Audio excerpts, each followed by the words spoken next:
What's up, everybody? Stephen A. Williams, president and founder of thecreditrepairshop.com. And in today's video, we're going to talk about charged off debt. We're going to talk about 1099-C, and we're going to talk about credit repair. This is going to be a very important video. I need you to pay attention to it. Please hit that thumbs up like button. I promise you, I'm going to come through for you on this video. This is going to be a video about charge off, 1099-C, and credit repair. And I'm making this video because I see people scrambled up with where they're at with their financial situation or credit situation, and they try to make decisions. And the problem on the big problem on why nothing is working for them, and you might be in this category, is that because you don't understand where you're at in the process. There is a time and place for credit repair. And some of you may be thinking, well, Steve, you're crazy. You're a credit repair company and you're trying to tell people not to be your customer. Yes, I'm in this video. I'm telling you, I'm going to tell you exactly when you should come to us to be a credit repair customer. And that there is a time that you should not be our customer for credit repair, maybe for other services, but not for credit repair. And you shouldn't be any other credit repair's customer. I'm going to get into that in this video. So now, and what I want to do is I'm going to start I will be clearer with the way that I explain things, because some people are not getting it the way that I say it. So I take responsibility for that. And I want to be fully clear. Like, I've actually made videos, watch the video again, and I'm like, I didn't say it that way, and I'm talking to the person on the phone, and they think that I said it a certain way. So I'm going to be clear because I take responsibility on my clarity, but if you can't get it, then I don't know what to say. Maybe watch the video again, but I'm going to be very direct, very clear. So a charged off account is when you did not pay a creditor for 180 days. And this is usually for credit cards, 180 days. I do see this for subprime auto loans where they will charge off an account if you miss 30 days or 60 days. Even if you keep the car and you start making those payments and you caught up, or they put them on the backside or whatever they did, they will charge off the account because they want to be able to take that vehicle and do whatever they want so you could be left with that debt, even if you have the car. Now, when it comes to credit card debt or other loans, if you go a certain period of time, usually 6 months of no payments, they're going to charge off that account. Charging off the account, listen to me clearly, charging off the account does not mean that you do not owe it. It does not mean that they sent it to the IRS and you don't owe it anymore. They've written it off. What they've done is they've taken it off of their books. The books that say that these are performing accounts, they've taken that account off of there. So if you have a charge off and they write it off and it'll show it on your credit reports, that just means that it is not on the performing accounts books anymore. So they can be accurate with their investors or whoever, maybe someone owns the company. It's just so the books will be accurate that that account is not receiving monthly payments as contracted. That's all it means. Now, here is where a whole bunch of stuff could happen. And when you go into a credit repair process, that you could get so frustrated because you don't understand where you're at in the process. If your accounts are recently charged off, the company is going to still attempt to try to get you to pay something on it. They're going to try to get you to resolve it. They're going to try to get you to settle it. They're going to try to reach out for a certain period of time. It's different for every company. It is different for every company. There is no law. There is no requirement. Every company can make their own rules on what they do with this. Now, so that means that during the credit repair process, it's mainly going to be on figuring out how you can resolve that debt. You might be able to get something removed, but it's still going to be a debt that you owe, and it's going to be something that you need to resolve. That's why we work both with the bureaus and with furnishers. So let's just go with scenario number one. You're with the company and they say, hey, it's charged off and we will allow you to either settle it for less or to continue making payments on it to pay it down. That is your choice to make. That is your choice to make. And usually that choice is going to be dependent on where you want to be in the future. Because there are some people that say, I'm not paying anybody. And I don't advise that. But some people say, I'm not paying anybody and I don't want to resolve it. So we tell them that you're probably not going to be a good fit for our company. Because at some point, if they verify or validate that information and everything is produced, you're going to need to come to some arrangement on taking care of that account. Now, let's go into the middle part. This is one of the most frustrating pieces that clients can go through or that people can go through, is that your account was charged off and you called the company and they say, we cannot even take your money. Like, that sounds like it's unbelievable that it cannot happen, but that can happen. And it's because it's in limbo. I see this a lot with companies who package up these bad charged off accounts and they sell them off to debt collectors. So even if you call them up and you said, hey, I owe you this money, I want to pay 100% of it, even if you have a fee that you want to charge me because I came to you late to resolve this, they will not take your money. And that frustrates people. They're like, why won't they even take my money? I owe them the money. I owe you the money. Why won't you take the money? It's because they're going to be packaging it up and they're going to sell it. There are several credit card companies that don't collect on their debt. Capital One collects on it, American Express, Barclays, Discover. But if you're with Synchrony or any of these other ones, or maybe you had a department store card, they're going to send that off, sell it off in a big package. Because those companies, like, let's just say, for example, Nordstrom. Nordstrom does not actually give you the money for when you make a charge on their Nordstrom card. It's usually through one of these companies like Synchrony Bank or these other offset companies that are like the underwriter for those cards. So Nordstrom has nothing to do with it. They're going to just, hey, they got their money. Synchrony takes the risk. And what Synchrony does is say, hey, we got all of these non-performing accounts, package them off. We're not in the debt collection business. Sell them. So even when you try to pay it, they're like, we can't take your money. We cannot take your money. And it frustrates people. That's like that middle ground that people really hate to be in, because it could take upwards of 1 year before you're even able to try to resolve it. And if you're trying to buy a house or you're trying to move forward on something, you're like, I can't even take care of this. And you call the company and they say, well, it's being sold to someone and we don't know, we're not at liberty to tell you. That will frustrate the hell out of someone. We go through that with clients all the time. And we're like, hey, you're just going to have to wait that time.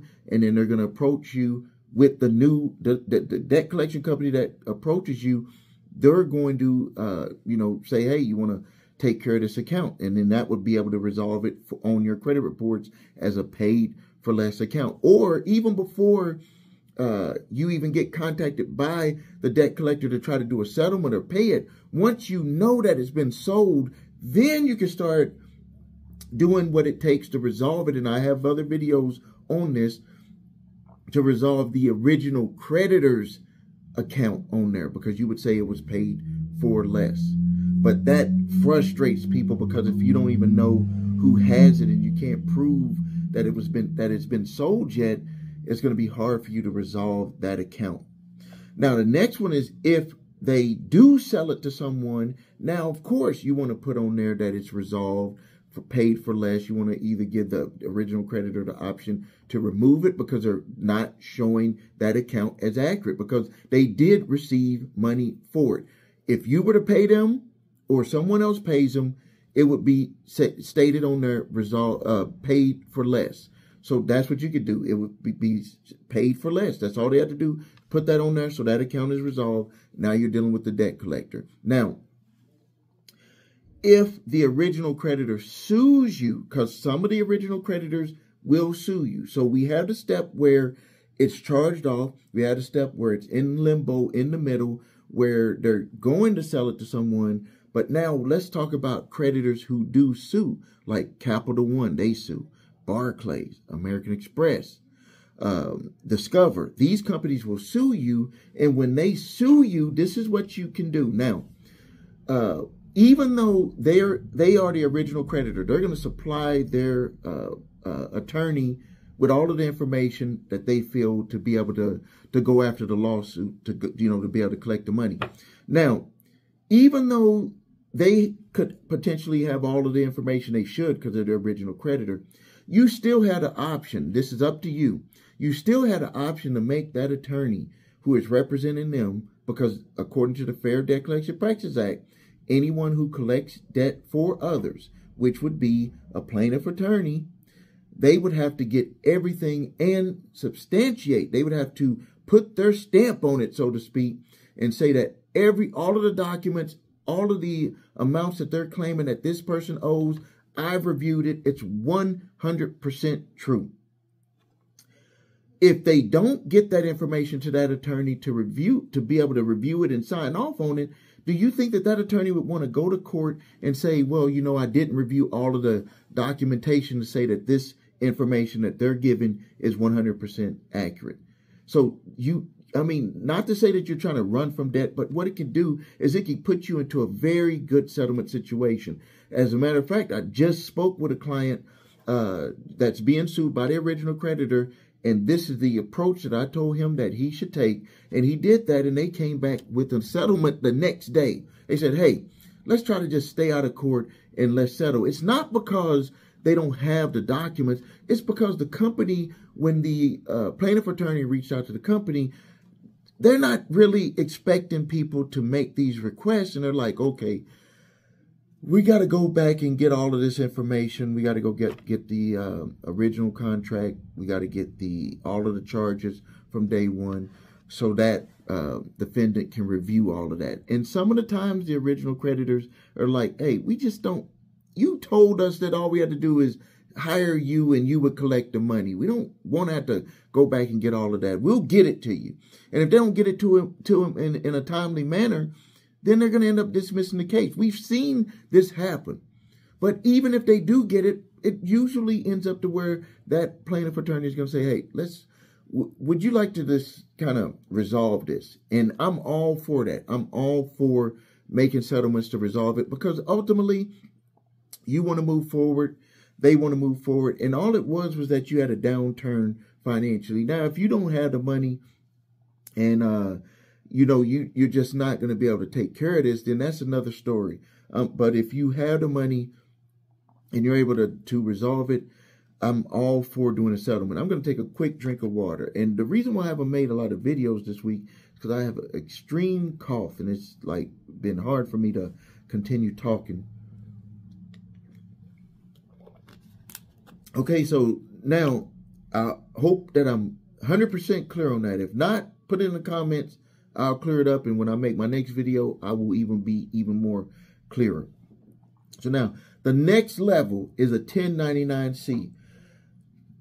To be clear, I'm going to be very clear on this. You cannot force a company to give you a 1099-C.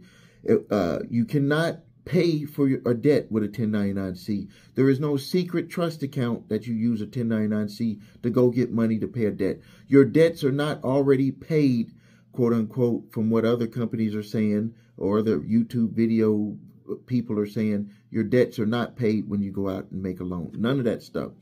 1099-C can work if you have an extreme financial combined with a medical or some sort of hardship that you can prove to the creditor. I've seen them do 1099-Cs on that. It is not something that you make them do. It goes into their hands and they consider it. But there is nothing, absolutely nothing that you can do to make them do a 1099-C. All right, sorry about it. I had to take a call, but here. So you cannot force anyone to do a 1099-C. Where I've seen it is that if someone had extreme financial hardship combined with medical hardship, it's going to get in, and you have to write this letter telling them what happened. They might ask for proof. It's submitted to the creditor, and your account has to be charged off. This is not going to happen for any account that is not charged off. So your account has to be charged off, because what creditor is going to accept a 1099-C when it's not charged off? All they're going to talk about is coming up with some type of payment agreement. So if you have an extreme hardship, in the ones that I've seen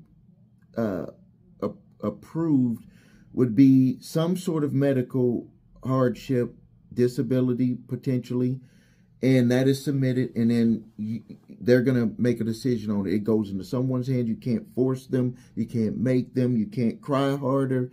You can't make it worse than it is. Nothing. You got to tell it is what it is. And then they will make the decision on if they're going to do a 1099-C.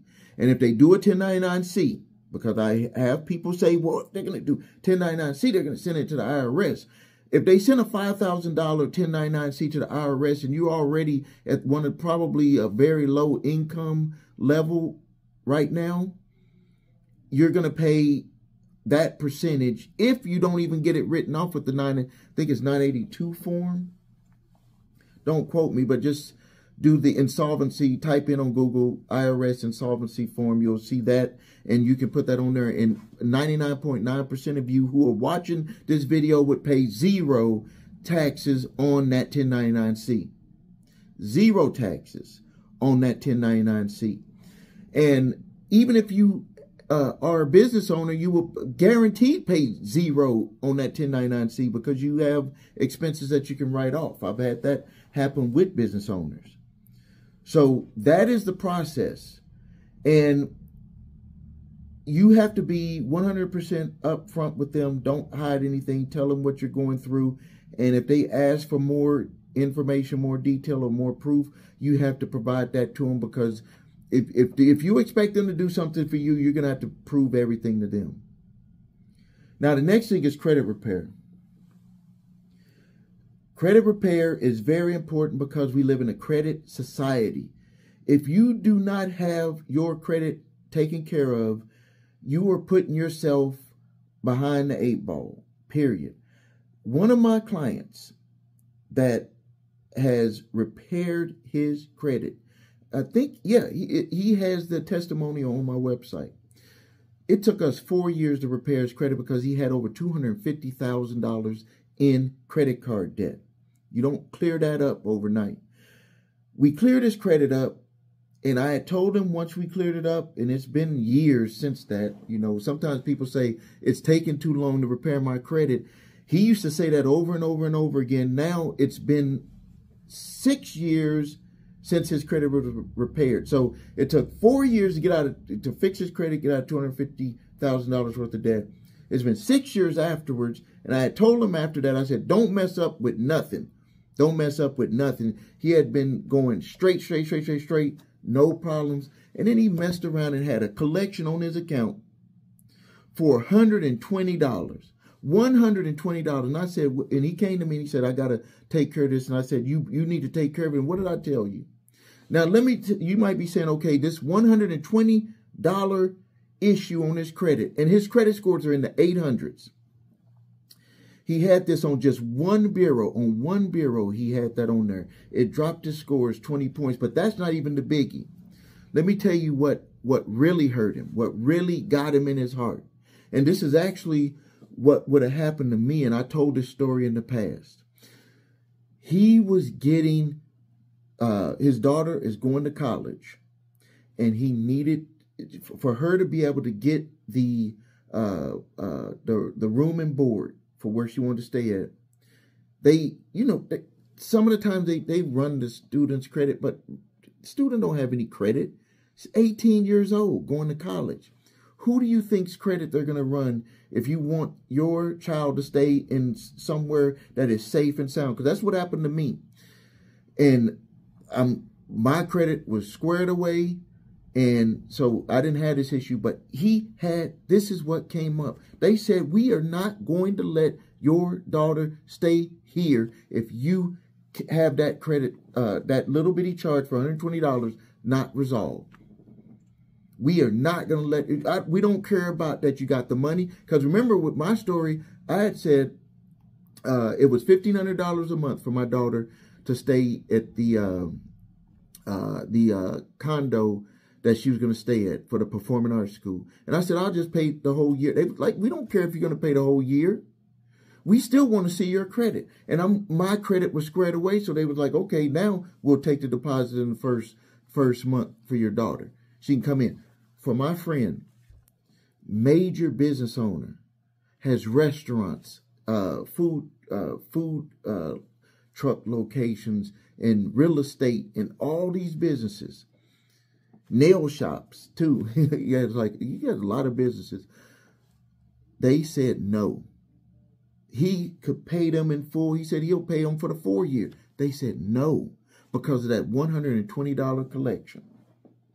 And he called me that day. He texted me, and I was like, he was calling, he was texting. I was like, what's going on? Did something happen family wise or something? He said, man, they turned my daughter down from being able to get in there. And they said, if I don't resolve this, then I'm not going to be able to have my daughter stay there. And you don't want to go to your kid and disappoint your kid.